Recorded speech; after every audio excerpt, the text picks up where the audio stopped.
اصول فقہ کا جو تصور ہے یہ قدیم ترین سب سے اقدم تصور ہے، اور یہ فقہائے محدثین کا یہ تصور ہے۔ سمجھ آئے گی بات؟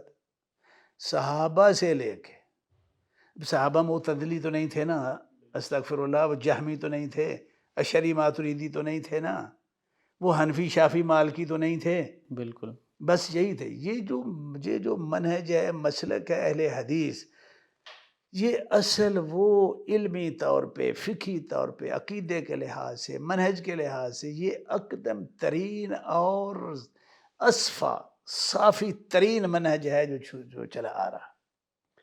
اب ان کے ہاں اپنا ایک طریقہ کار ہے، وہ یہ تھا کہ بہت ساری وہ مسائل کے جس کو متاخرین نے اصولی قاعدے بنا کے سلجھانے کی کوشش کی، یہ محدثین کی مشکل ہی سرے سے نہیں تھی۔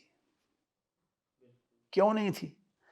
اس لیے نہیں تھی کہ محدثین کا ایک انداز ہے، وہ النصوص یفسر بعضها بعضا کے قاعدے پہ چلتے ہیں۔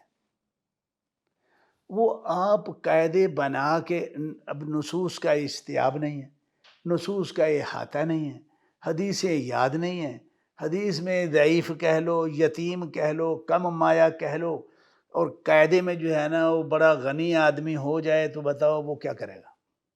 اس کا جو طریقہ کار ہے، قاعدہ بنانے کا بھی، قاعدے کی تطبیق کا بھی، قواعد کے نتائج میں بھی بڑا فرق ہوگا ان نتائج میں کہ جو محدثین کے طریقے پہ ہوں گے۔ کہ وہ کیا کرتے ہیں؟ وہ کہتے ہیں نصوص یفسر بعضها بعضا،